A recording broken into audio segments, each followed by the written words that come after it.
All right, folks. Now let's get into the deep spoilers of episode 1 of The Walking Dead World Beyond. Episode 1, Brave. Now, I did a non-spoiler review. I did a spoiler review, which is actually kind of light spoiler.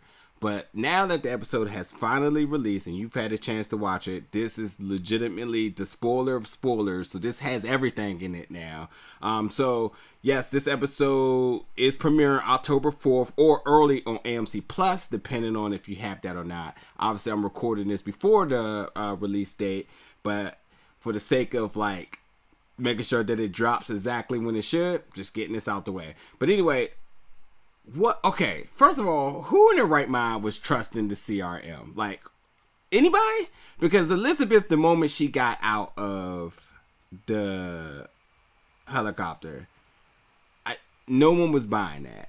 Like, we know she can't be trusted. Like, literally the idea of her saying that, oh, she was drunk and here's a map, so trust me, and blah, blah, blah, blah, blah, and your dad's in New York. First of all, no one knew where CRM is at. I mean, that's literally been the theme of this episode. Everybody's saying, where's the Civic Republic? No one knows. That's where all the jokes are made to. And all of a sudden, it just happens at night that she just comes out of the shadow because she hears Iris and Hope talking. She's like, in order to get your trust, here's a map to New York. And your dad's here, and if anybody knew I gave you this, they would put me in jail because here's my markings on it that clearly says that it's mine. Like, and she just conveniently had that, and she was like, oh yeah, by the way, you make great wine.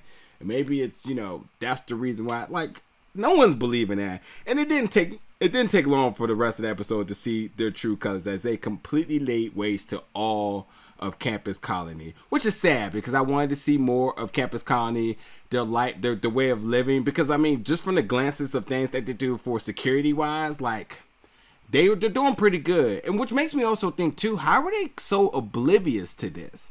I mean, for someone who's taking precautions in security and safety, both internally and externally, with the guarded doors, and then obviously being inside of a campus that's gated and fenced around with stone.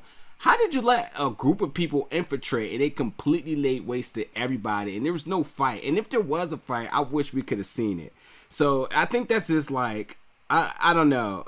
Obviously, this story is going to be about the journey of the 4 kids getting up to New York to find their dad or wherever CR is really at. And the CRM, the military, is just doing what they're doing and probably destroying community after community and just harvesting the people that they need. I mean, it's clear that they have interest in Iris, who is just basically the young protege of her dad.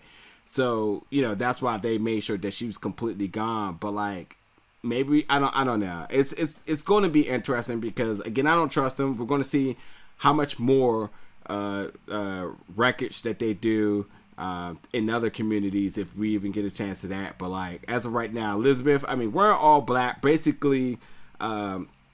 Just giving me Hunger Game vibes, shall I say. I'm just not, I was just, we all knew that was coming. And then the big other thing to really talk about now is the flashbacks when the night that the sky fell. So Elton mom was the one who killed Iris' mom.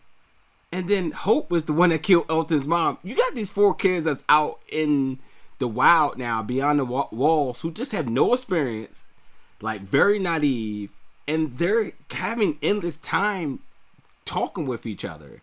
And at some point, the 2 sisters were going to have to really have that talk because that's what the therapist has been saying. And they all know, every time they have a talk, they just never truly complete it. Because again, there's a lot of trauma from them being split, the mom dying, and Hope being with the mom and Iris wishing that she was with them, and they're blaming each other because they lost grip of their hands and all that other stuff that these conversations are going to eventually come about. I mean, they've already talked about like saying like, I'm glad you wasn't there and blah, blah, blah, blah, blah.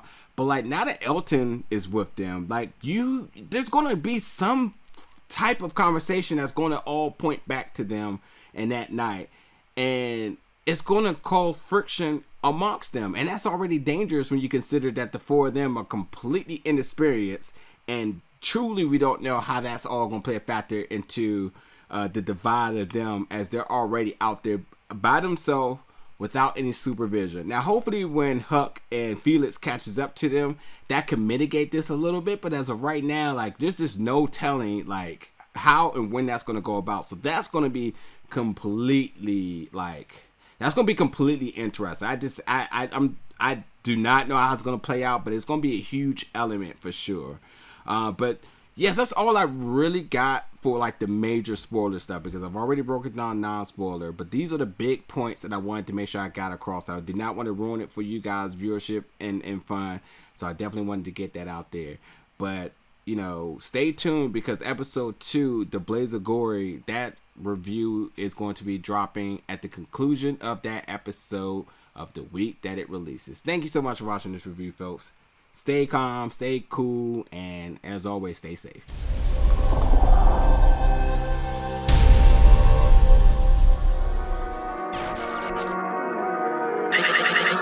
I